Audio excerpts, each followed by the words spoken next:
What's up, Will? What's cracking, man? How's it going? Ladies and gentlemen, Long welcome to time no see. Military History Chronicles. Myself, Eric, with my good buddy over there, Will. Get to talk about the kind of the topic of what's been going on lately. Rising stakes in Europe. Holy crap. Yeah, There's getting interesting. It's fun to talk about this because there's so many different, varying opinions and what we should do, what we shouldn't do. But yeah, it should be fun to get into this stuff because it's getting a little bit weird in Europe. Just a little bit. Just a little bizarre.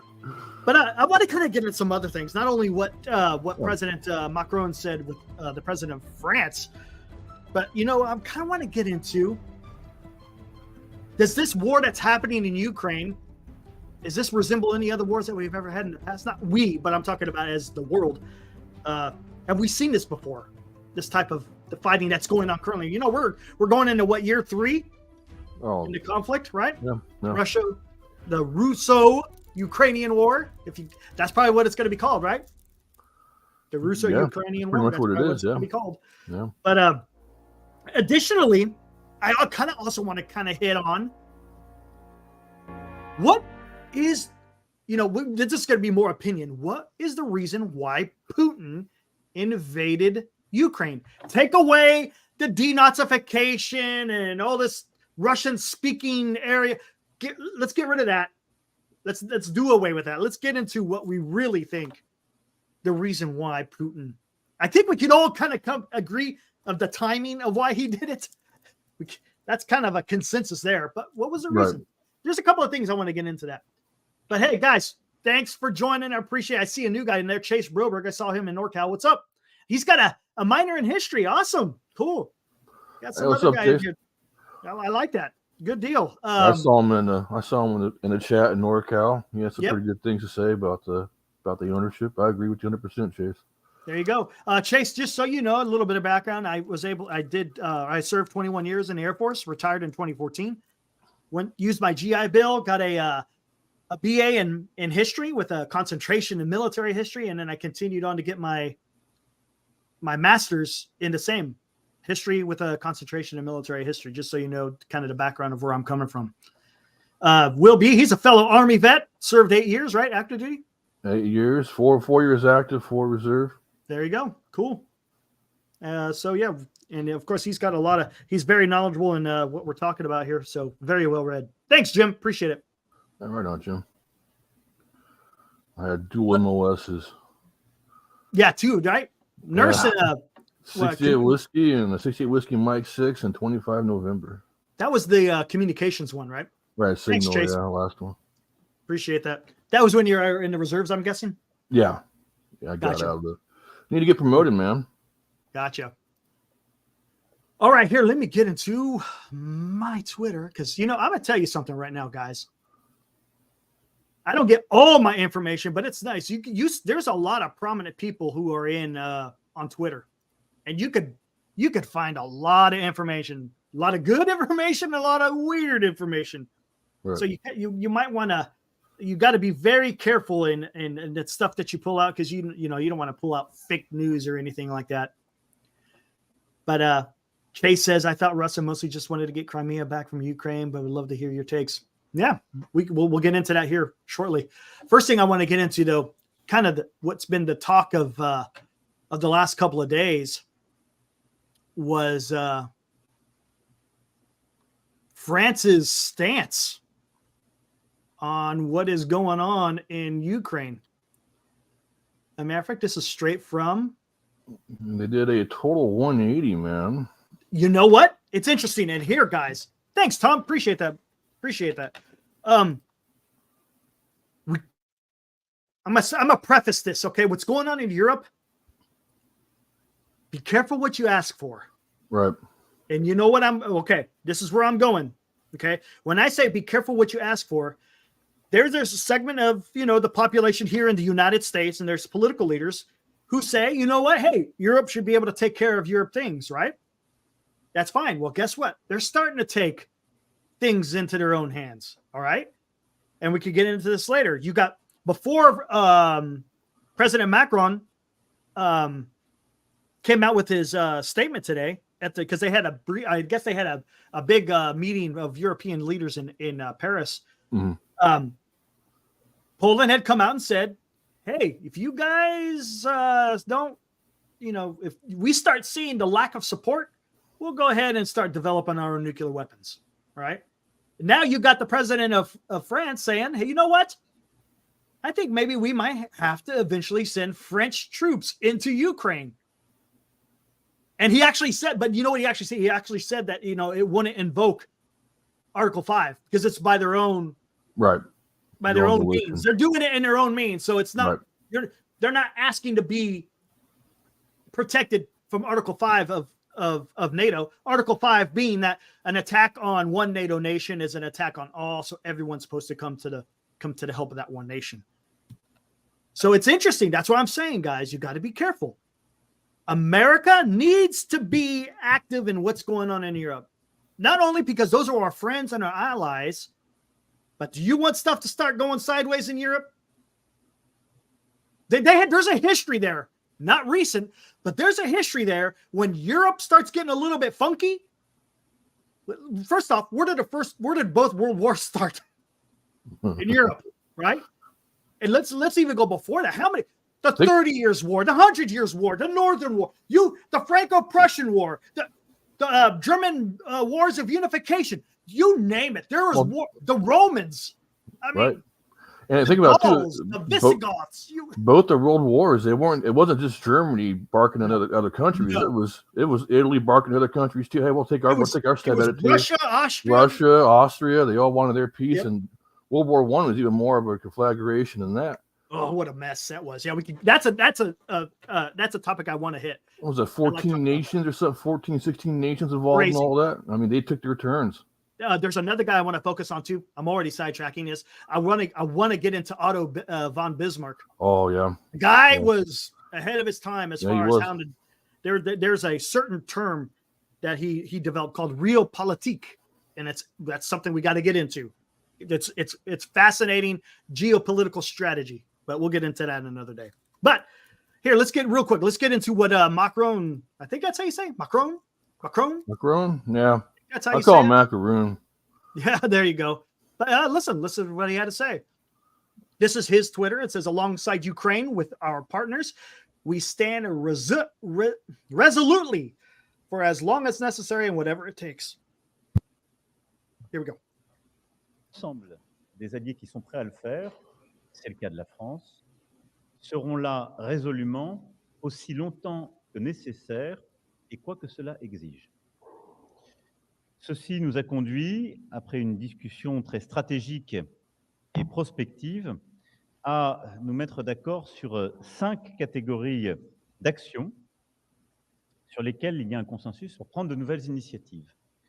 Le cyberdéfensif, la coproduction d'armements, de capacités militaires, de munitions en Ukraine, la défense de pays menacés directement par l'offensive russe en Ukraine, en particulier la Moldavie, la capacité de soutenir l'Ukraine à sa frontière avec la Biélorussie avec des forces non militaires, et les opérations de déminage. Sur ces 5 axes, un consensus s'est détaché pour agir ensemble, faire davantage, avec une volonté de garder un cadre clair. Je vais ici rappeler en 3 points très simples. La Russie ne peut ni ne doit gagner cette guerre, dont elle est l'unique agresseur et celle qui en a décidé le début et la conduite. Le deuxième point, la Russie, de fait, aujourd'hui, menace notre sécurité collective par ses actions en Ukraine et ses attaques multiples hybrides à notre égard. Et le troisième point, nous voulons maîtriser communication et évidemment éviter toute escalade, rappel étant fait que nous ne sommes pas en guerre avec le peuple russe, mais que nous ne voulons simplement pas les laisser gagner en Ukraine. Sur ces 5 points, nous allons donc poursuivre, en même temps que sur les premiers sujets de notre travail commun, en nous coordonnant très étroitement donc, avec les Ukrainiens. Sur tous ces sujets, nous sommes convenus que donc, les ministres français de la Défense et des Affaires étrangères inviteraient tous leurs collègues ici présents, ainsi que tous ceux qui sont partenaires potentiels et qui sont en état de contribuer à ces actions et qui sont désireux de le faire, de s'y joindre, les réuniront pour pouvoir décliner opérationnellement les initiatives qui ont été prises ce soir.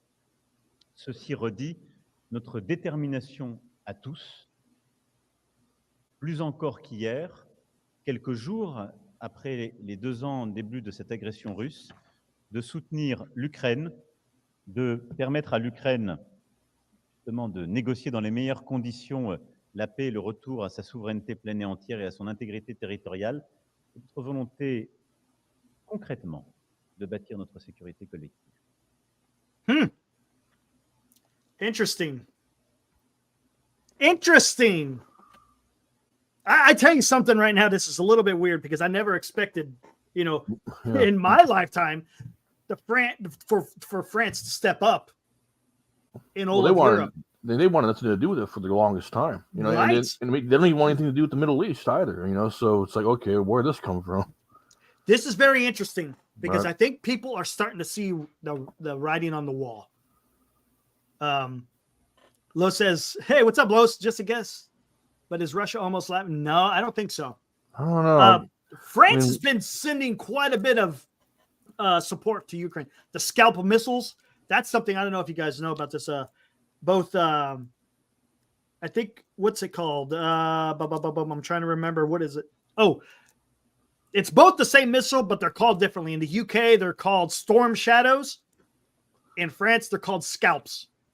These are just long-range cruise missile type missiles, standoff missiles that they've been supplying Ukraine. But the problem is, and I was reading about this, is that France isn't building more. They're giving Ukraine a bunch, but they're not building more. So there's something weird going on here. And I think what it is I think people are coming in to the realization. I think France has always been somewhat of a viable force, but the problem is they're I don't want to say their ability to fight because they could fight. It's just ever since after Napoleon, it seems like they kind of went downhill a little bit. They've always relied on the French Foreign Legion, and those guys get massacred all the damn time. Yeah. In World War I, they put up a good fight. I think what happened is World War I had a devastating effect on the French. Long term, it screwed them. Yeah, I think it really messed with their head, and I think they're starting to come out of it. But MF, what's up, dude? This is going to be interesting. And yes, Chase, that is a good point. Because there is also a report out there. And here, I think it was in here. What was it? Boom. Oh, that's basically what happened. They'll probably send the French Foreign Legion in Ukraine. And those guys will just get. Yeah. Those guys are just. Yeah, they die. Yeah, Russia has threatened nuclear action if Ukraine is committed to NATO is a little concerning. Okay. But you know what? Come on. Okay, guys. Here's the deal. It's time. It's map time. It's map time. It's interesting too. After Macron come out and said he wants to, probably send troops to Ukraine, guess what Poland said? We're not sending anybody. They made their own little statement, I guess. And Poland right now, they're getting pretty damn. They ain't messing around. I'm gonna bring up a tweet from their. Is it the foreign minister or their equivalent to the? Hold on one second. Let me see who this is. I think they feel like they're about to have a border war themselves. So they're just a foreign minister. Okay. Here we go. Real quick. Here, guys. Let's go. Let's bring up the map. Let's talk about NATO and Germany Russia. Has been very vocal right now about doing something against Russia. So I would not be surprised if they decide to join in too. Oh, by the way, we can announce this now real quick. Hey, what's up, Ron?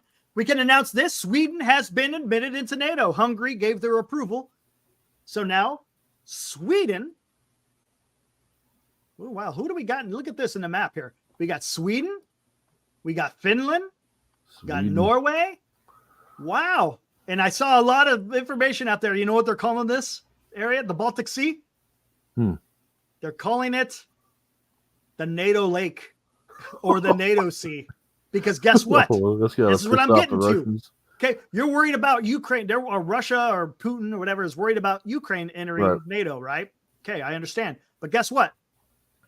Estonia, Latvia, Lithuania. Guess what? They're all in. They're in NATO, right? You got Estonia and Latvia that shares a border with Russia. Finland is in NATO, shares a border with Russia. So why isn't the threats there? Why isn't the threats from Putin saying, hey, if you let these nations get into NATO, we're going to threaten nuclear war? Why? What's the issue with Ukraine? Just saying. I'm trying to figure it out myself. I'm the same thing with you guys. Just trying to figure out what the heck's going on here, guys. But to get back to France, again, like you were saying, Will, they were pretty like, hey, we really don't want anything to do with this. Right. For the longest time. Right. And they were very vocal about it. Let me find this. This is something I saw that was very interesting.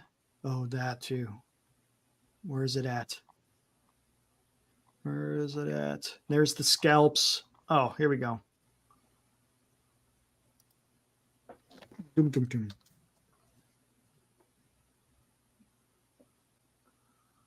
Interesting. Very interesting. We'll get back to this here in a minute. Present arms. There we go. This is government support to Ukraine by country. This is by the Kiel Institute for the World Economy. Commitments, January 24th, 2022, up to January 15th of this year. EU countries and institutions, they've contributed 144 billion euros. United States, 67.7 billion euros. And in other donor countries, 40. Interesting. So Europe is doing they're doing their part, right? Mm-hmm. You can't sit there and say that, hey, Europe needs to step up, because they have been stepping up to help Ukraine. If it wasn't for European nations, I think Ukraine probably would have already, and not, of course, with our help as well, I think we could easily say that Ukraine would flying a Russian flag probably over Ukraine. Probably could say that, right? Right. Yes, Zelensky was a comedian, but now he's the president of Ukraine. Seen weirder things. Hey, Ronald Reagan was an actor. Yeah. Well, he wouldn't wear high heels and doing a right. Donald Trump was a TV star. You're fired. Yeah, I mean, doesn't mean you can't be a leader, right? Usually it doesn't, but I mean, it doesn't. I'm just saying the guy he did a music video where he was wearing leather pants and high heels. That was a little bit weird. Yeah, a little strange. A little bit weird. But yeah, and we could also get into this. I want to talk about this too. Is Polish foreign minister had some very interesting things to say. Where are we at?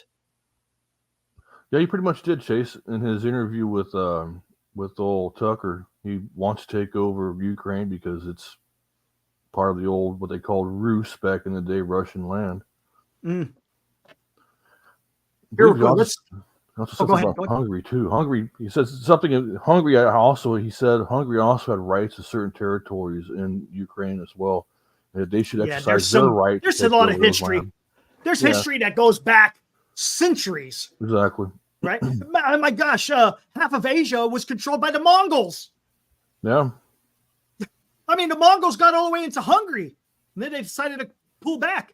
And they went as far up. I think didn't they get all the way up to Moscow? Pretty close, right? Pretty damn close, yeah. Yeah, the Golden Horde. Well, man. I mean, hell, you'll find Mongol DNA in people from Finland. I mean, exactly. They were all over the place, man. Yeah. They were. Do you want to talk about a world power?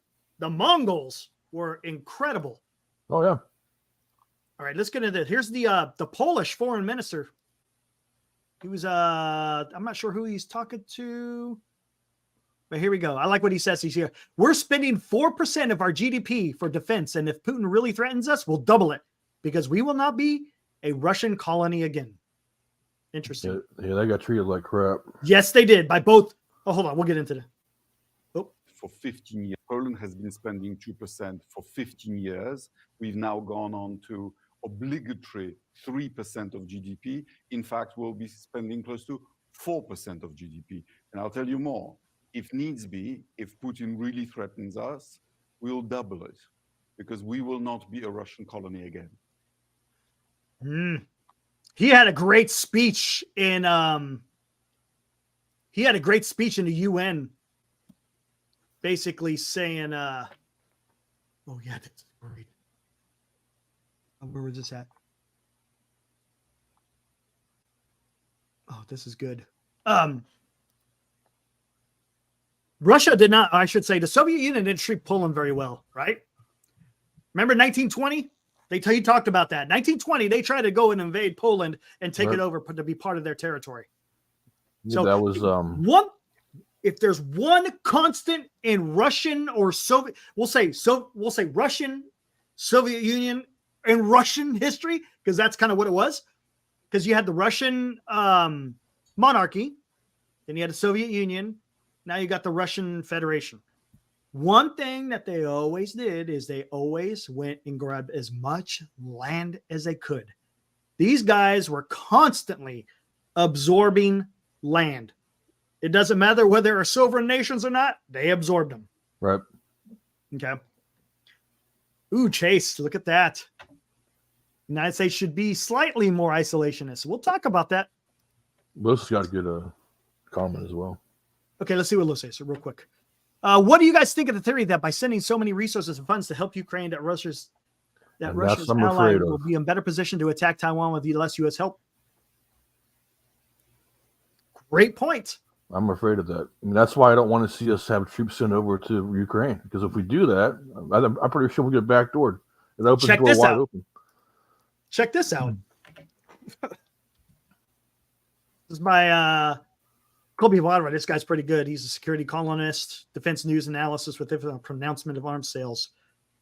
South Korean Defense Minister Shin Won-sik announced at a media briefing that North Korea had shipped Russia approximately 6,700 containers, which could hold up to 3,152 millimeter artillery shells. Some North Korean factories, which are producing for Russia, are operating at full capacity, suggesting that supplies will continue to flow. Imagine that. Does that surprise you that North Korea is working at full capacity? Well, they've been this entire time. But here's a great point by what Dmitry said. Somehow neither Iran, who's supplying, well, let's talk about North Korea too, but we'll get both. Iran is supplying drones and ballistic missiles, nor did North Korea, which is sending artillery shells and ballistic missiles, are afraid that this will provoke a war with NATO. So this is what I'm talking about, guys. We got to be careful here.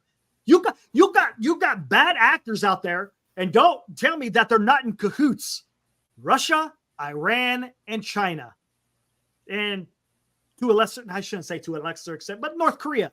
But they're doing the bidding of what China wants them to do. They're all working together and they're all helping each other.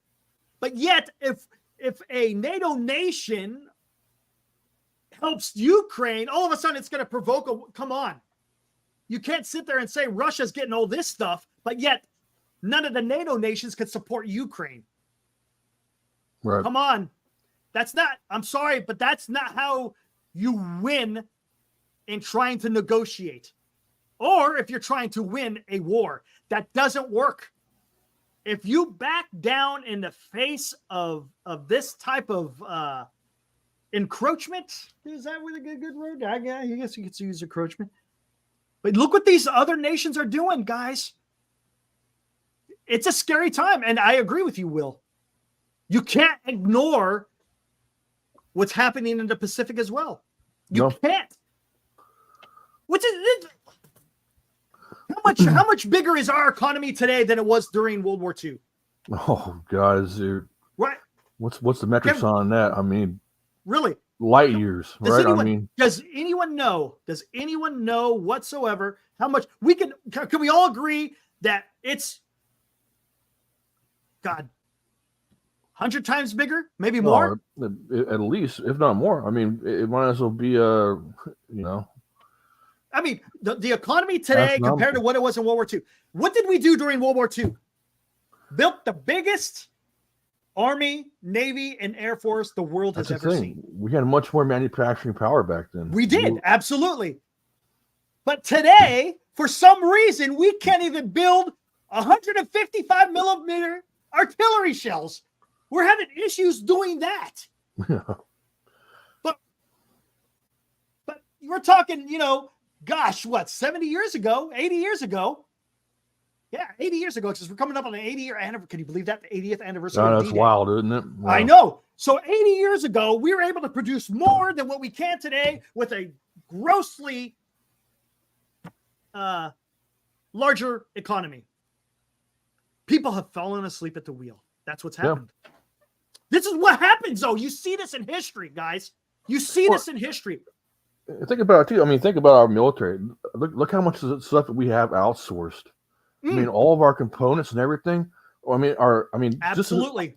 I had $2 million worth of gear in my truck that I had for signal for communications, and most of that stuff was made in Japan and Korea. Yep, exactly. It wasn't made here. And the big old barrels you see on the barrels that you see on the 777 howitzers and on the M1 Abrams tanks, those are made in Germany. They're not made here. Yep. The 240 Bravos, the machine guns we use, the M2s, they're all made in Belgium. They're not made here. There you go. So there's got to be a change, and I'm telling you, it's got to happen yesterday. It has to happen. USA and China economy GDP is more than the rest of the world combined. Yeah, exactly. Yeah, you're right. Yeah. And guess what? China is going to spend, they already announced they're going to spend approximately 7% of their GDP on defense. Right now, we're at right now, I think we're at like 3% of our GDP is in defense. That's 3%. It. 3% of our GDP. But yet there's a war in Europe. We're trying to prevent a war in the Pacific. There's a war in the Middle East. And guys, don't sleep on Iran. If you can't let those guys get a nuclear weapon. You want to talk about things getting really complicated fast? You let Iran develop a nuclear weapon. Well, what's interesting was that article I sent you a few weeks back. The Yakuza was supplying Iran with uranium cake.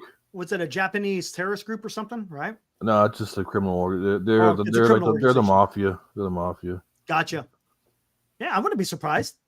Bad people congregate to bad people so they could get a piece of something. That just and they get wealthy off of it. That's what they do. Speaking of manufacturing, what's kind of scary right now, and this is a little bit off topic, but there's a big fire going on in the panhandle of Texas. They had to shut down a nuclear. They shut down the Pantex plant. Yeah. Yep.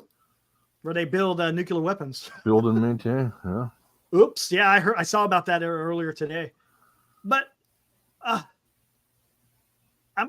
I don't know, guys. This is why I think, honestly, this is why France is starting to see things. They're seeing what Iran's doing for Russia. They're seeing what China is doing with Russia. They're seeing what North Korea is doing with Russia. And they realize, you know what? We're looking down the barrel of a gun if we don't do anything to help Ukraine.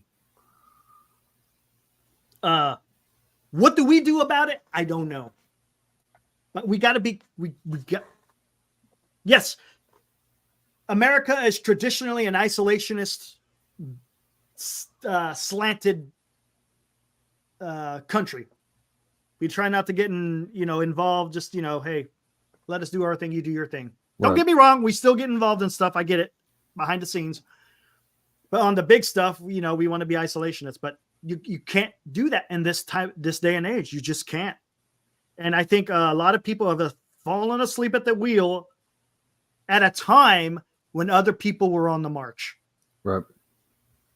I mean, if you look at what China's been doing, I mean, it's kind of, the writing's been on the wall for a really long time, what China's been up to. And what have we done to match it?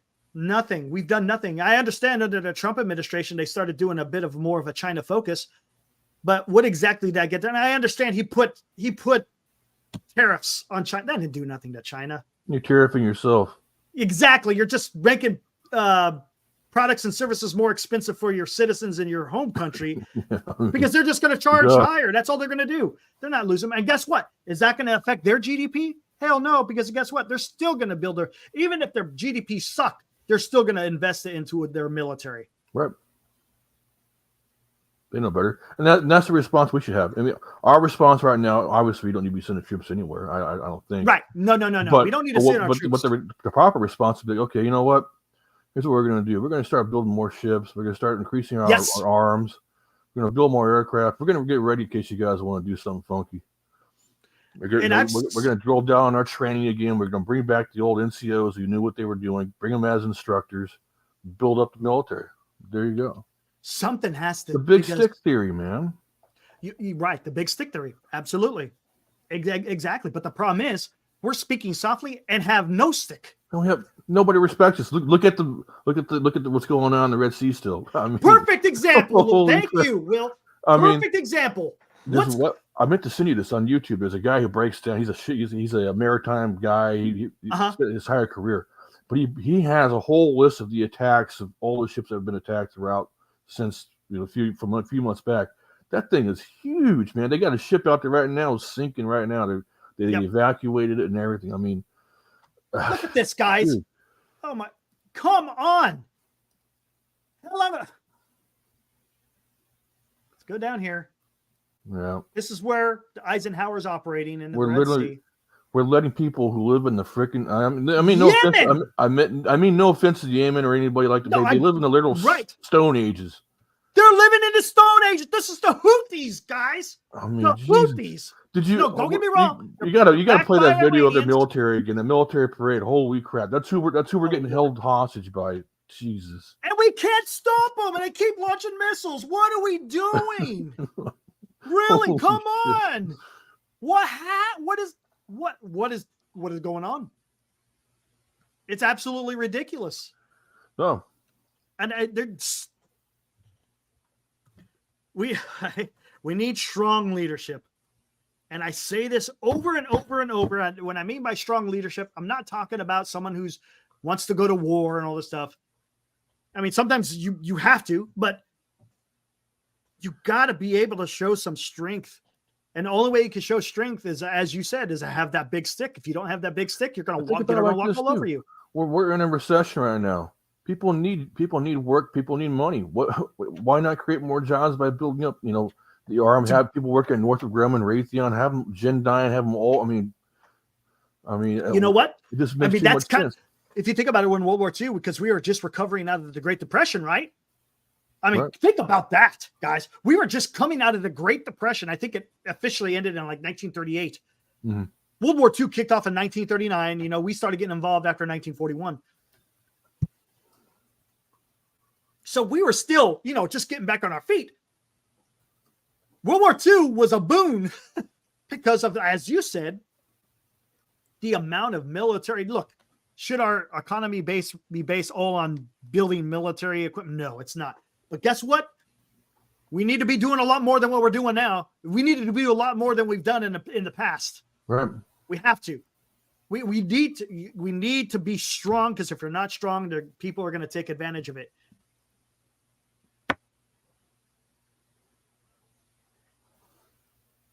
Oh, absolutely. And that's one thing. You know what, Chase?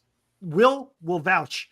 One thing that I constantly preach on this channel is that we got to come together. Look, are we going to have our differing opinion or differing ideological feeling? Yes. Yep. There's going to be different ways, the extreme right, the extreme left. But we got to come together. That's one thing that where we have succeeded is where we compromise, we're able to come together, right? That's the best. But it's just ridiculous. Right. It's dumb. I'm tired of the division, whether it's on the far left or the far right. I hate it. It's dumb. It's stupid. That's one thing. I'm upfront about that. I said it several times on the show. I'm very far right, but I'm not going to sit there and close my ears and not listen to somebody's opinion. These days, people get attacked in the streets for their opinion. What in the hell? Are you serious? Right. And we said this before. You got to hear each other out, man. Like, what's going on? And people have to listen to this. Right. Just listen, right? It doesn't mean you have to agree, but listen to what they have to say. Because guess what? All you're doing is you're falling straight into the plan that Xi, the Ayatollah, and Putin wants 100%. To happen. What do they want? Divide and conquer, man. Divide and conquer. That's what they want. They want us divided. Because if we're divided, I mean, we've heard this. A house divided can't stand, right? Abraham Lincoln. 100%. Come on. If they could sow division in the United States, they're winning. They're winning the war. Exactly. And right now, they are winning the war. And then you're hearing people. I mean, this is absolutely crazy. This is going a little bit off topic. The airman who set himself on fire. Oh, God, brainwash. They're acting like this guy's a hero. He's not a hero. The guy had some serious mental issues, mental delusion. and you do not celebrate that, guys. That's nothing to be celebrated about. Look, they're making him a martyr. We were founded right on the Constitution. We have the Bill of Rights. You got the First Amendment. You have your right to protest. You know what? Go to your street corner. That's fine. Go to City Hall. You want to protest? Go do it. That's fine. Let your voice be heard. That's perfect. That's what makes this an amazing country as a Republican democracy, or a republic. We'll just say a republic. Republic, yeah. That you can do these things, but it doesn't mean you go out and do this crazy stuff. No, that was just disillusion. That was mental illness. That's nothing to be praising or supporting. And me being a veteran of the Air Force, his supervisor failed him. Yeah, he did. We talked about this. I mean, as NCO, so just so you guys know, Eric was a senior NCO. I was a junior NCO. Regardless, as a first line leader, you were taught to look for certain warning signs in your troops. So one of those things I was taught, specifically in the Army, was to look at social media. Mm-hmm. This guy was part of all kinds of weird, fanatical anarchy groups. I mean, he was everywhere. He needed to go talk to somebody. And there's no way that it was a secret in what he was doing. No, not at all. He was very public about it. You got to understand, his line of supervisors there, that was just whether it's his immediate supervisor, whether it's his shop chief, whatever it may be, failed him in a big way. Yeah. And I don't look at him as a hero in any way.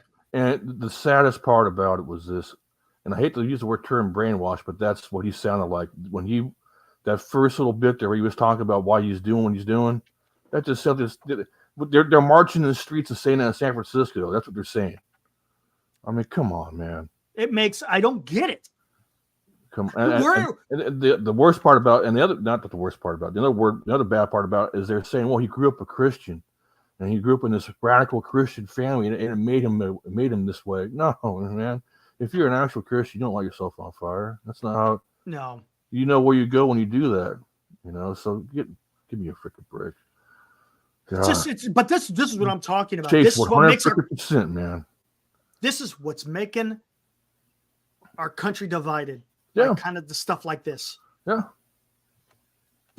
Where is the adult in the room? Right? Where is the adult in the room? Yeah, who's blowing the whistle? Right? You're out there on the schoolyard. Who's blowing the damn whistle? All right, stop the madness. But again, we're falling. You're onto something. You're onto something. I've said this a bunch of times. Social media is definitely a death to this country, Ron. I agree, man. I think the worst thing to happen, don't get me wrong, Aaron, that's beautiful. But I think as soon as Facebook came out, I could see this real turn. People were posting, people post their daily lives, everything. Like, I just ate a taco today. Oh, cool. Good for you, man. Right on. And now it's turned into some weird political weirdness, where TikTok is one of those. And they're using it to program these people, like this poor little airman who was obviously gullible and malleable, if you will, and mentally ill. I mean, Jesus. And then they were saying that he had access to some secret intelligence or something like that, saying that he knew that there was troops in Gaza. No. He was an IT guy. He was an IT. You know what that means? You know what that means? He was help desk. Yeah, you needed your email fixed? That's the guy you called. Yep. Yeah, he had the same MOS in the Army. It's called 25 Bravo. We call him help desk. Exactly. Hey, my computer's not working. Unplug it, plug it back in. Yeah, exactly. I can't get into this program for work. Oh, I'll help you, buddy. That's it. Yeah. Come on. But we knew, everybody knew a long time ago that the special forces are already there in Gaza. I mean, Biden even acknowledged it, so that's not like some. Oh, there's a mystery. picture. Remember the picture? Yeah, there was a big gaffe, but I mean, come on, it just. Oh, jeez. Yeah, he was a secret squirrel dude, man. Oh, man. Get out of here. Top secret. He had a top secret. He didn't have a top secret clearance. He had a secret clearance. That's what it takes. I had a secret. Yep. That's all it takes. And you know what you get. You know how hard it is to get one of those. You fill out a damn form. Mm-hmm. And that's it. I had one of those. It's nothing. Whoopty freaking woo. Exactly. God. All right, guys. Hey, let's get into this now. Yes, please. What? No, it's not quite a nap, but does this war that's happening in Ukraine, does this share any type of wars from the past? Well, I mean, I'm trying to think. It's reminiscent of the old proxy wars in Africa and Southeast Asia, drawn out. Mm-hmm. You know, Soviet versus the West. Really, I mean, it's very similar.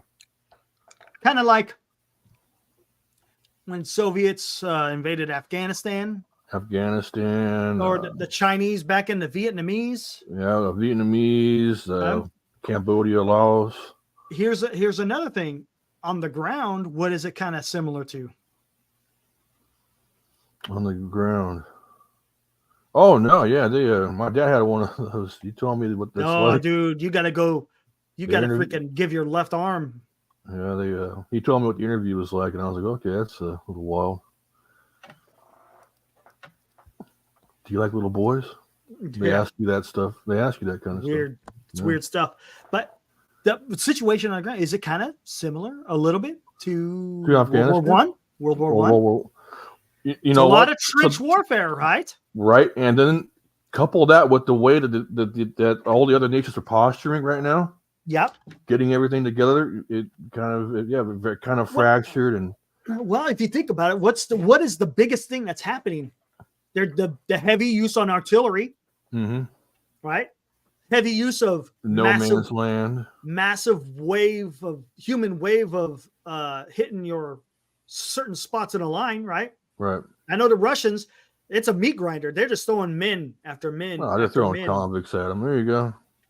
But that's what they're doing. They're kind of doing the same thing they did in the past. So it's very, very reminiscent. It's a modern day World War I. Now, granted, it's not, the whole from Switzerland to the North Sea was nothing but barbed wire during World War I. Yeah. It's not necessarily like that, but there is definitely entrenchments on both sides. Like you said, a no man's land. Granted, you have armored personnel carriers. You got main battle tanks. That's kind of taking the place of the horse, but those guys are vulnerable too. You don't see fire. The one thing it's very much like World War I. The one thing you're not really seeing too is not a whole lot of air support. Doesn't seem like because there's a lot more air defense coming in. Right. But I'm surprised that I say Soviets. I'm surprised the Russians didn't get involved with their Air Force a lot more in the very beginning. It seemed like they had an opportunity to really, smash the Ukrainians with air power. But I think, don't know. You think they could afford to lose all those nice Sukhois and stuff? That's it. I think maybe their training wasn't necessarily on par with, what we have. Right, and they've always the Ukrainians, and they've always been more of a helicopter forward military as well. Too. And it got decimated. Their helicopter military got decimated. So they pretty much, who knows what they got now. So I find that's kind of what it seems like, because you keep talking. I hear a lot about artillery shells. I know there's a lot of calls for the U.S. to send ATACMS, which is a longer range. Here, let's take a look at that real quick. Let's take a look at the difference between ATACMS and HIMARS. Holy shit, Jim! I just saw your comment. Oh yeah, him and Val are going at it. No, in a friendly way. Man. They always do. See, Val gets it though. He doesn't take the bait. See, Jim goes in a Rombo's chat, and there's a lot of people who don't know what Jim does, and Jim and Rudy, those two guys, man. They get they know how to play the game. Oh shit. Let's see what we got here. What do we got here?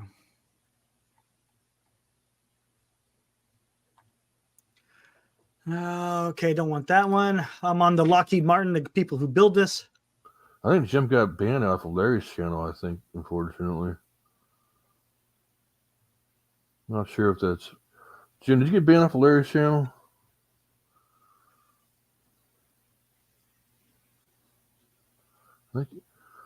I haven't seen you in there in a while, so I think you might have. I don't know. Let's see. Yeah, I'm going to bring this on now. Hold on one second.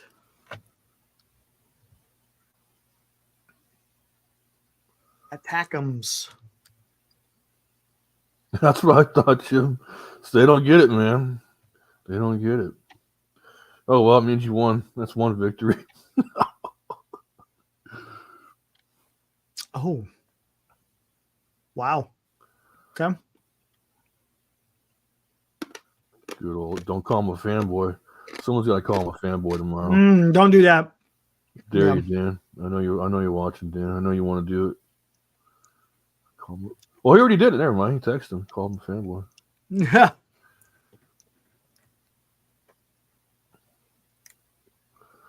Okay. Call me a fanboy. Let's get into this a little bit here. This is HIMARS. Ooh, nice. I dig it. HIMARS is a missile system Mm-hmm. developed by us that we've sent to Ukraine. Ukraine's using this a lot. Carries a six-pack of GMLRS rockets or one TACMS missile and is designed to launch the entire MLRS family of munitions. In other words, the rockets. Not sure what the warhead is on it. Let's see. Really doesn't say. Hey, look at that. Poland receives. I think Poland has sent some of those HIMARS to Ukraine, if I'm not mistaken. Yeah, there you go. You can kind of see it right there. There's the rocket. Mm-hmm. But they've been using this to great effect on the battlefield. Very accurate. Able to strike, what is it? I think they say 300 kilometers away. And they're developing one that could go 500 kilometers, which, you could go out and reach someone. Oh, yeah. ATACMS, this is something that they've been talking about they haven't got it yet, but they've been calling for it. This one carries a 500-pound class blast fragmentation warhead. As you can see, it's a little bit bigger. Maximum range, 300 kilometers as well. But it's also carrying a much bigger payload. So by frag warhead, what it means is an air burster. It's gonna it's gonna do some damage. Drop down all the shrapnel on top of your head. And it's a 500-pound. That's like basically it's a bomb with a rocket engine. Yeah. The bomb with a rocket engine. So they've been wanting to get those guys. Again, that's going to give them a little bit more lethality on the battlefield. Whether it does anything, well, I guess they have to get a lot of them. You just can't give them a few. U.S. should allocate resources for Americans. And one of those ways they could do that is by building up the defense force. Here we go. So many problems in our country, yet we try to solve other people. Okay. Again, I've talked about this before too. Let me take a sip here. We're the United States of America. Right? We've faced pretty significant challenges throughout our history, right? First, forming our country, Civil War, almost broke it apart. Went through a couple of world wars. Right. Not to mention Korea, Vietnam, the Gulf War, Gulf War II, Afghanistan. Can't we do both? Right, Will? I've said this a million times. Can't we do both? Is it that hard to where we cannot focus on problems here in our own United States? I get it. Those need to be addressed. Absolutely. But can we do both? Are we that incapable of not being able to solve some of our national issues and still be able to ensure that the world is a safer place to live? that we don't allow tyrants to just willy-nilly say, hey, I just want to go take over another country just for the hell of it. Right. And when you do want to help out your fellow countrymen, the money just gets either sits there to do anything and here's the thing. Does money really solve anything? No, As far as fixing our national issues, is it more of a willingness to sit there and say, you know what, we got to do some hard work here? Well, don't get me wrong, money's going to help, but we got hard work to do. Well, throwing money at stuff doesn't always work. For example, the border. Listen, a lot of people like to bring up the border. I get it. Guess what? Enforce the damn laws. Enforce the laws that are already on the books, and guess what? You'll have a secure border. And guess what? Does it cost a damn cent? I don't know. In a way, it's like curing cancer. If you cure it, yeah, you know what I mean. You know, whereas you get no platform to stand on your next campaign. Oh, look, I can fix this for you. I can fix that. This is the problem, especially that's happening right now. Thank you, Will. Perfect example. Both the Republicans and the Democrats are using these issues for politics. For politics only. That's it. They've been doing it for the longest time. I mean, they talk about fixing the border back in how long? My God! Even when I was a kid, I heard in the 80s. Ronald Reagan talked about in his damn speeches. Even I mean, shit. Exactly. But it never gets done. People have to wake up. You know what I mean by people? Go out there and understand who you're voting for. Now, does it always work? Not necessarily. Sometimes the person you think is going to be the most qualified that you think may not be, but that's the only way we could change this. And you got to hold them accountable. If they're not going to follow a certain way that you want, then you vote them out. That's what you have to do. Yes, that is correct. And we talked about that on the show we had with Lois and Dan. Who would be a good uniter? I think we all said maybe JFK or a Ronald Reagan type. But this country is so divided at this point. I don't know if there's any putting the genie back in this bottle. I mean, exactly. And he says that both candidates right now. And yeah, you can vote independent, but is it going to do? And that's a problem. Maybe it will. Yeah, I don't know. And that's the thing too. The two-party system is inherently flawed. I mean, I think we borrowed that from the French, and I think that's one of the worst things we possibly could have done for this country. The multiple parties that other countries have. I like that kind of ideal. Like Italy for one, and Germany's got one. Germany's got one, yeah, where you got different coalitions. Israel is the same way. They got different, and they got a form of government. The United Kingdom, I think, is the same. Right. But they're not exactly glowing examples of things going right over there either. No, right? Do you see what I'm saying? But I mean, but you're not going to have. Well, the theory being you don't have these massive pendulum swings every 4 freaking years, and it's just how vulnerable are we to an EMP attack? I bet you're pretty damn vulnerable. Not too long ago, a few years back, they had an issue. People shooting out substations with rifles. Remember that? Yes, that was like a year ago. I remember that. Not too long ago. Coast. I mean, it was happening all over the place. Yep. And people putting, I don't know if it was Greenpeace or something. They were taking those, the tracks better than I did. They put those things on the tracks and it derails the train. They derailed the train out there at Fort Lewis just before a few years after I left, actually. I'm going to tell you something right now. 17. I worked for the railroad for a little while, and the railroad carries some pretty nasty stuff.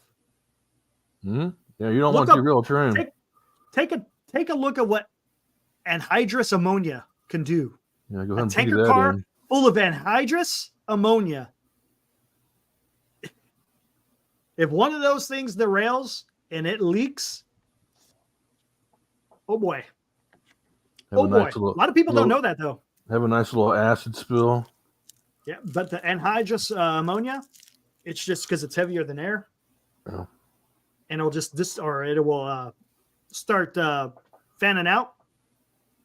Not good. We were taught how to deal with those incidents when I was going to medical school, and the way you deal with it is you say way the F on back, Yeah, you stay way the hell back. Exactly. If you got casualties in there, nothing you can do for them. Nothing you can do for them. Right on, Matthew. Issue is our leaders care more about themselves than the country. They will say whatever it is to get elected. I would prefer to focus on one thing at a time and agree to fix it. Yeah. But like, and to what Will said, you know, you're on a 4-year time. Even less than it. To be honest with you, it's less than that. It's less than that because they campaigned 2 years out. Yep. You know, I mean, so basically, your term as a president, you're already campaigning for your next. You're applying for the job again. Mm-hmm. It's so silly, man. And the funny thing is I'm not necessarily I'm more of a, as you say, conservative thinking. But it doesn't mean all Republicans are conservatives either. You know what I'm saying? Just like not all Democrats are crazy leftists. Yeah. It goes beyond kind of than the party. But the problem is that's where the money is. It's in the DNC. It's in the RNC. That's where the money is. Exactly. And that's and to Mill's point too. Yeah, 100%. You know, they find who they like that's sexy and they push it. You know. Yep. Real quick, let's get into this too. This is going to be a lot of speculation here. Why did Putin invade Ukraine? I think we can all understand, like I said this in the beginning, we can all understand the timing. But why? Why has Putin decided to invade Ukraine? And I'm not going to, here, let's bring up the map again. I'm not going to buy this whole denazification crap. This is going to be, I'm not going to say there's a right or wrong answer, but what is it? I'm going to say, from the get-go, I'm going to say it's a bunch of bullshit about NATO encroachment. I think that's go bullshit. down that road too. I don't think it's that. No way. Like I said, you had all these other nations up here who are part of NATO, and Moscow had said, or Russia has said nothing about, oh, you better not, or we're going to invade. Right. What do you think? We'll go with you, Will, because it takes a while for the chat to kind of pick up because there's a little bit of a delay. I do believe part of what he did say about it being some of that, historical territory. I get that. And, Hitler used the same excuse, too, when he went after Correct. the Sudetenland, Austria, Correct. and Poland. Correct. So I wouldn't put that, so who's the real Nazi there, right? You know what I'm saying? Secondly, Crimea is usually, they have some oil preserves out there, right, in Crimea. So I think they do. And it's access to the Black Sea. Access to the Black Sea. And what better way to block Ukraine from being a member of NATO, right? Other than freaking outright. Wait, hold on. Yeah. So I don't know.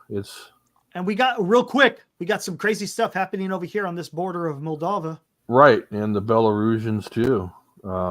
Because remember, these people want to be part of Russia, which is a little bit weird, but it's.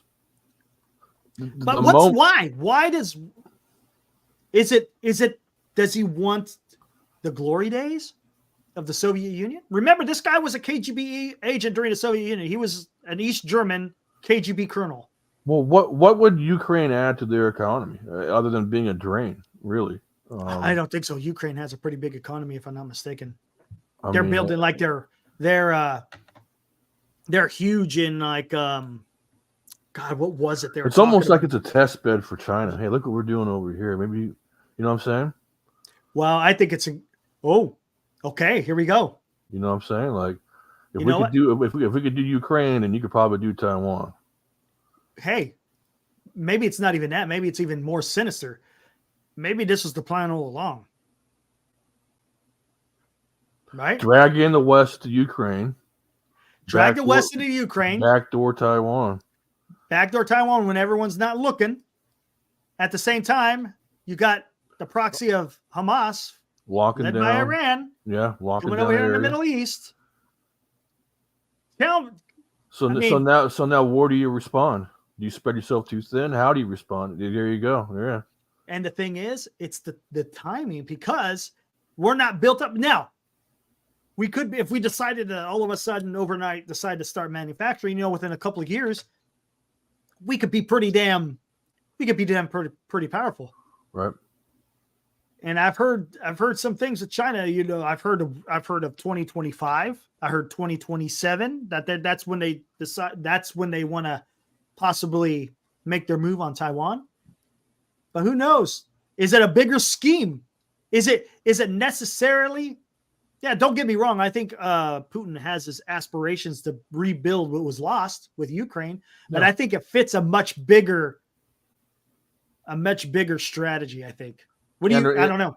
They're also starting crap in Azerbaijan again. The Armenian-Azerbaijan thing is going off again too. At the same time, you have Russia and China also putting pressure on Japan on those islands over there. Oh, you know what? Yeah, there may be a war breaking out over here between Azerbaijan and Armenia. Yep. Russia is also. I wouldn't be surprised because Russia never took over full of Georgia. They only took over 20%. Russia could march into Georgia. Then Armenia and Azerbaijan, they could easily do that.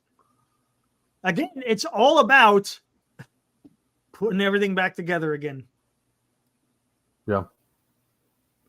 Belarus is pretty much a stooge of Putin anyways. I mean, it's pretty much Russia, right? Yeah, chase you right on. In all but name. Yeah. And I'm pretty sure he's got his eyes over here on Estonia, Latvia, and Lithuania. Man, it just seems weird. We understand the timing, right? Because there's something bigger going on here. And then don't forget too, we still got the thing going on in Venezuela. With Guyana, which is another weird power play by a very like-minded fellow named Maduro. Well, one good thing is happening over here. Argentina, they seem to have a leader that wants to. Yeah, wants to push against the craziness going on with socialism, which is, I don't agree with it. Brazil. Oh, did you see the protests in Brazil? Oh, I caught that very briefly. They had like 1 million people. Let's write them. Hey, man, I don't want that job. Wait, what country? Oh, you're talking about Guyana. Here we go. Guyana, yeah. Guyana over here. Jim Jones land. Yeah, exactly. Guyana. What happens is, off the coast, they had just recently found a huge deposit of underground oil. That's ours now. Venezuela supposedly claims a historical claim that they own. What is it, like 80% of this or something like that? Yeah, they did the same thing that Russians are doing with Ukraine. I think it's where this line is, isn't it? I think it's where this dotted line is. I think so. One of those dotted lines. Weird. Yeah. So Venezuela is now massing troops on the border of Guyana. They already said that they own this over here. I don't know if anything came of it. I don't think so, right? They had a few attacks. They actually did knock down a Guyanese helicopter and stuff. But it hasn't gone... Nothing major, yeah. Nothing crazy. But yeah, you got that going on. In Brazil, you had the President Lula, who was calling Israel... What did they say? Oh, it was bad. He was saying a bunch of anti-Semitic stuff. The president of Brazil. The people in Brazil took to the streets in Sao Paulo, right? Is that how you say it? Sao Paulo. Sao Paulo? Yeah. South Pole. Where the heck is it? I think that's what that stands for. There it is, Sao Paulo. Home country of Sepultura. Great metal band. Yes, Biotech. Say what is Godzilla? Anyways. Queen's so millions of people were in the streets protesting their president for saying those remarks. Bunch of them out there with Israel's flag or Israel flags. I mean, it was pretty intense. So the people are not happy with their president. So you got that happening. Is it really affecting, what's going on in a grander scheme of things over here? Not so much, but you got to be careful because if the president of Brazil is having any kind of inklings with Mr. Putin over here, because he's the president's a far left-leaning kind of guy. Right. So you never know. They kind of like to work hand in hand. But that's kind of where we're at. I mean, I don't know, guys. A lot of weirdness. It's a lot of weirdness, and I'm not just gonna buy this fact of hey, we're trying to get a neo-Nazi and all this other crap. It's a bunch of crap. Well, I mean, think about it too. During the proxy wars of the 60s, before that even, they began even in the 50s. After World War II, it's when Communist China made their first move, and Russia too. They were taking little footsteps here and there to see how far they could push things. Russia and China almost came to blow. They almost had a nuclear war between them in the 60s. Right. We intervened. How about that? Let them do their thing. Yeah, the French, I remember seeing that in the past. They threatened to raise the retirement age, like 2 years, and literally the whole nation just went on fire. It's crazy. It's a crazy world, guys. The best thing that I could say, stay informed as best as you can. Do a lot of reading. Try not to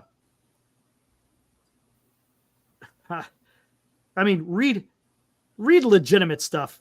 Don't get me wrong. There's going to be, even CNN may have something decent every so often.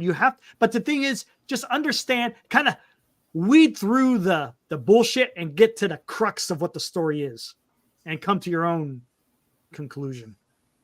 Yeah, there's gonna be a lot of FUD stuff out there: fear, uncertainty, doubt. Yep. A lot of propagandized BS. Yeah, I like to follow historians. Yeah. For the simple fact, well, I'm a historian, but I like to follow because they got a good grasp on what has happened in the past. Right? That's what I like. Because that's how they're lensing it. They see the big picture. Yes. Exactly. And hey, look at that. Look at them talking about lenses even. But you have to. You have to be able to, and you could see different parts. I mean, there's not one solution. There going to be a lot of things at play. Look at Hoodie. A man who reads nothing at all is better educated than a man who reads nothing but newspapers. Yeah, I would actually agree with that. That's nice. Very good. 100%. I mean, I love bringing up quotes here. I mean, gosh, how many times have I brought up the President Lincoln quote talking about, what's going to be the downfall of our country? Division within. The rot. Division within. Exactly. I mean, he says it much more eloquently than I. But boy, he was onto something back in the 1830s. No doubt about it. Do you know good? Nope. I can't tell you that there is, to be honest with you. You know what I've been doing? I was reading a little bit of Newsmax, but to be honest with you, I stay on Twitter and I just follow people who seem to have a clue. I like following historians, people who seem to be in the know. Are they going to have a bias? Everyone, look, this is the difficult part, Chase. Everyone's going to have a bias, right? Snoopy. Everyone has a bias, which is fine, right? There's nothing wrong with having bias because bias means you're for something, right? That means you should be grounded in something that you believe in. Right. Here you go. I'll put it up there. Didn't you use an app that told you kind of where the sources come from? I mean, how they leaned? Ground News. Yes. If you guys go check out Ground News, you can get it for your mobile app. And what they do is each news story, it will tell you whether it leans left, whether it leans right, or if it's pretty much in the center. It's pretty good. Yeah, it's pretty good. But going back to the biases, you want to be grounded in something, but you also have to be cognizant of whatever you're reading. Like I said, you get to the crux. Sometimes you have to weed through the craziness and understand what the point is being, and you can kind of come to your own conclusion. So yeah, it's kind of hard now. When it comes to press and it comes to school, that's where you have to check your biases. Look, if you're writing a book or if you're writing an article that's based on just your views and it's not based on putting out news information, or you're teaching somebody. Because when you get into that, I'll use the example of teaching. When a teacher begins to teach, you gotta check all your biases, and you just gotta report, quote unquote, the facts, right? This is what happened in history. It's not always good and it's not always bad, but you got to be able to cover all of them and have a discussion about it. I think you ought to have a discussion. It shouldn't be to where, you're totally against something because of a certain part of history. Look, everyone has it. Let's talk about for different nations. Every nation on this planet has some kind of dark history, right? Oh yeah. But they also have some good history, and you learn from it. That's the key. You got to learn from it, because if you learn from it, hopefully you could prevent it from happening in the future. Doesn't mean it always is going to happen that way. Some weird things happen that way, but you should be able to learn about it without saying name calling. Let's say that without name calling. If I don't agree with you, I'm gonna call you a name, and then I totally shut down, and then it's over. Plug your ears, walk away. Yeah, you do that when you're a freaking 5 years old, right? Yeah, that's exactly that. It's like, come on, let's be adults about this, guys. It's about listening, and if you don't agree, you know what? If you don't agree with what someone says, then you know what? Maybe you need to go do some research. Maybe you need to go do some research, because there's a lot of stuff out there where people want to spout certain things and they have absolutely no clue in what they're saying. Oh yeah. That's even worse, to be honest with you. It's just being ignorant. Yeah, it is. Absolutely. Yeah, that's fantastic. There you go. Yeah. And you know what? The best, at least he came out and said he was a conservative, but the best teachers are the ones that you can't even tell. Yeah. They because they put out the information, you're hearing it going back and forth, and you just can't tell. I'll tell you what, one of my favorite classes I ever had, I had a little hippie he told you flat out right. And it was a philosophy class. Him and I had some pretty good debates, man. We would sit in this, we would talk afterwards in this office. But it wasn't like some emotional, whacked out nonsense. No. We were just talking. And you know what? I came to find out some of his views actually changed my point of view. There you go. Exactly. Well, maybe I'm thinking about this the wrong way after all. Right. And you know what? Yeah, I'm going to tell you something right now. That's why I keep going back to Abraham Lincoln, because the man knew what the hell he was doing. Yeah. He brought people in his cabinet that were those are the guys he ran against for president. And they all thought that they were better than him, because he was just remember I read about that, he was just a prairie lawyer. What does he know? But he brought people who were against him into his cabinet. And because of his leadership, he was able to convince them, hey, look, this is what I want. But he also listened to them, got their advice, and he changed his ways on certain things. But and he kept the same guys through his entire administration. Right, 100%. You didn't go through people like your underwear. I mean, it's ridiculous. It's like, well, an example of that is Trump. He was changing cabinet people like he was changing damn socks. Oh, it's ridiculous. That's not how. I'm sorry. That's not how you lead. That's not how you lead. Look. I understand there's a lot of people out there that have the huge following for Trump, but you know what? I put a tweet about this out not that long ago, a few days ago. The excitement that he garnered in 2016 was people were tired of the status quo of politicians. Yep. And he was a breath of fresh air, quote unquote, because he wasn't part of the status quo. He was someone different, right? But the thing is does the guy have the character? Does he have the traits of being a good leader? For me, this is just me personally. I just don't think so. Don't get me wrong. He did some good things for the country. I love the Abrahamic Accords. I thought that was a fantastic. With the economy, it seems like he did okay with the economy. But look what he did with COVID. Oof. Talk about him. I can't forgive that one. That was a $3 trillion mistake. Again, that's unforgivable there. Yeah, you can't be doing that. Capitulating to the lockdowns and what he did, what happened to the economy Right. afterwards. Ooh, man. Don't Right. forget, there's one thing we really can't talk about on this channel, but there's starts with the V into the next. Oh, yeah. Yep. That whole thing. God, what a disaster. Exactly. And it's just, we could do better. Oh, yeah. We could do better. And that's I just hope, and it's just Tonight, frustrating that these are the choices that we have to pick for, he won Michigan tonight. He blew out old Namrata, ain't got no chance. That's what the real name is, by the way. It's not Nikki. It's Namrata. Yeah. Just crazy. She's getting blown the F out, man. She's just staying in there in case something happens to him. Yeah, exactly. You know what? That's a smart move. It's a smart move. Politically, it's smart, but smart move, but is that the right candidate that we need? I don't think so. Oh, hell no, man. I mean, to be honest with you, I thought the best candidate was going to be DeSantis. I didn't agree with everything he did, but the guy just didn't have I don't know what it was.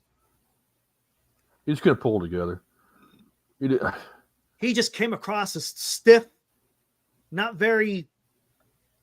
I don't know. It was odd.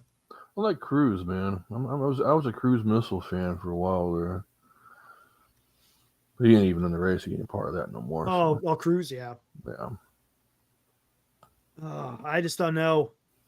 It's going to be an interesting, because I think it's going to be a very difficult challenge for whoever the next president is going to be, and I'll tell you why. Because you're not just, a lot of times when a president gets elected, usually there's just a domestic issue and nothing, overseas. On this one, oh man, there's a lot of things you got to handle. Much. This is like, well, I've said it before. This is World War III. No, it's if anything, yes, it's definitely a Cold War, a global Cold War. Well, we've been in Cold War II for a long time. Oh yeah. It's been Cold War II for a while, but now we're in the I would say the labor pains of World War III. Yeah, not trying to scare or nothing, but it's. I wonder how long it'll take them to shoehorn that weirdo Newsom in. I don't even know how they could do that, but what do you think we should, real quick, before I'm going to shut it down in here in a few. I think we need to support him. Look, when I mean by support him, I'm talking with material. I'm not talking just handing over billions of dollars of cash. A lot of people think that's what it is. It's not billions of dollars of cash. It's billions of dollars of material to sustain the fight. Because guess what? If that doesn't happen, what do you think happens? What do you think happens? Are you cool? Are you cool with Ukraine being overrun by Russia?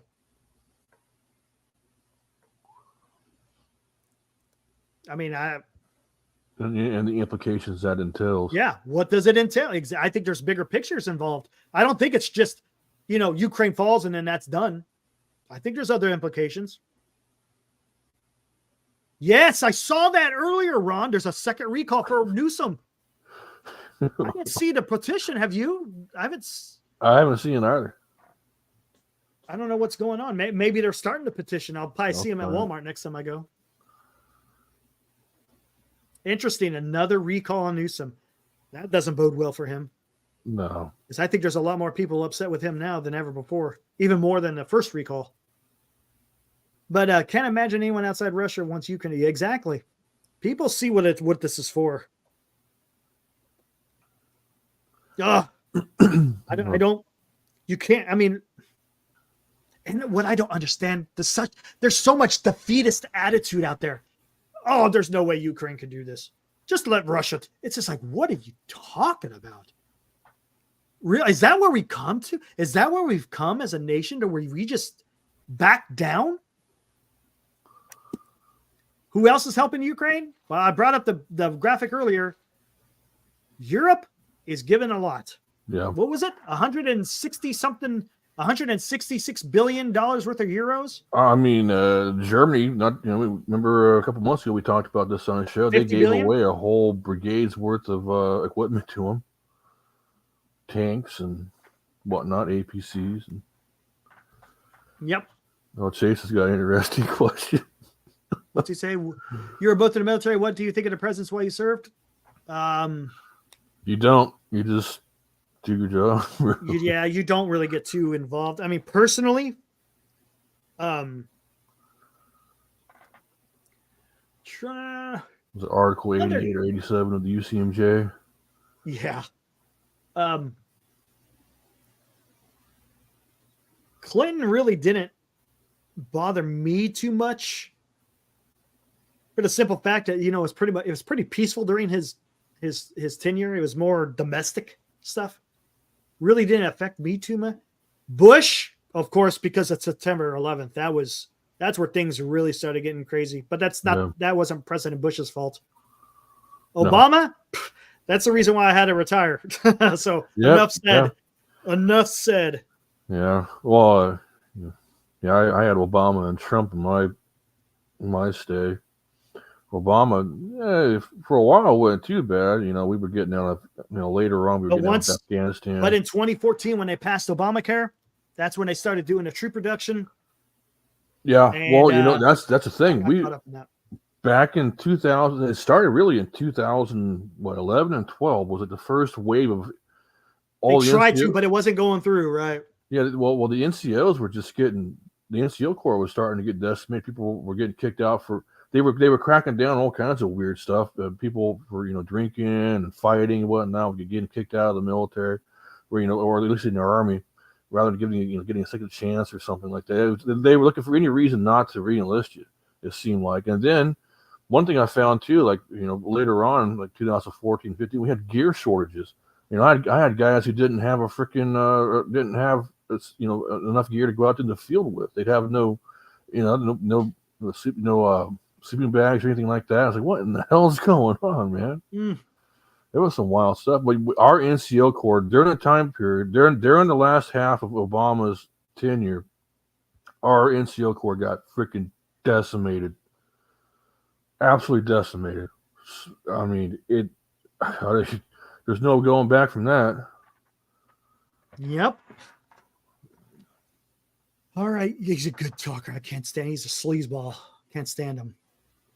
Yeah, I can't stand him. There's something about him, man. He just looks like a used car salesman. There's nothing about him that I like.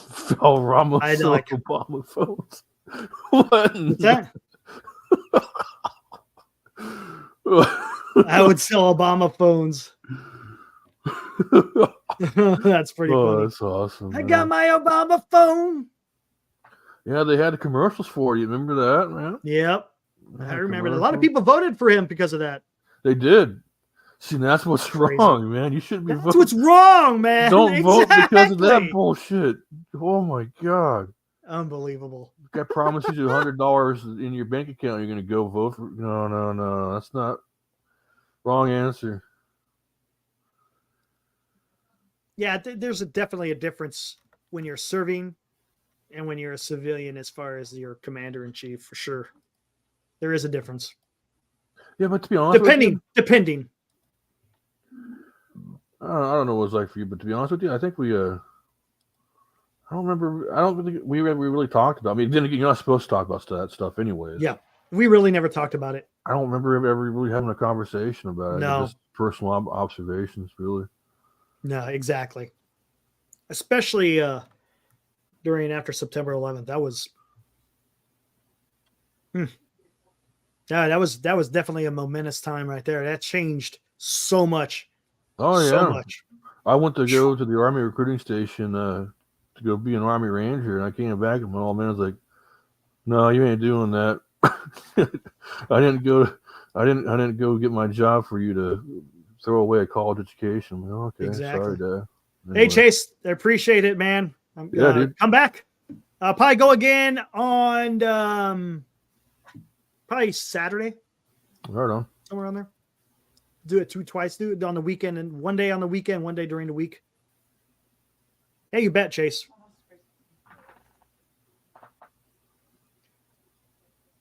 It's like a New York bribing people to get the COVID vaxxed. Oh, yeah, we're doing it. Here's your donut. It's going to kill you in about a year or two, but here's your donut. Crazy. All good, Arrow. What happened to get ready to Gonna shut jump it the gun, down. okay? Yep. All right. Oh, what happened to my music here? Bring it up a little bit. There it goes. Cool. Yeah, Arrow, just check out the beginning. It was a good discussion. Good discussion. You got to start giving Farhouse some credit. No, I can't do that. Can't do that, Chase. Can't do that. Hey, appreciate that, Chase. Thanks. Thanks. Yeah, right on, man. Awesome. We try to just, you know, we give our opinions, our thoughts, you know, may not always be right. We're not always wrong. Yeah, we're Shard. Oh, he usually asks for the link at this time. That's Exactly. right, man. He missed But it. guys, we will catch you on the next one. I don't know what I'm gonna talk about on the weekend. We'll figure it out though, one way or another. Thanks, Moji. Will, I appreciate it, man. Yeah, man. And we'll catch you guys on the next one. Later. See ya. Peace.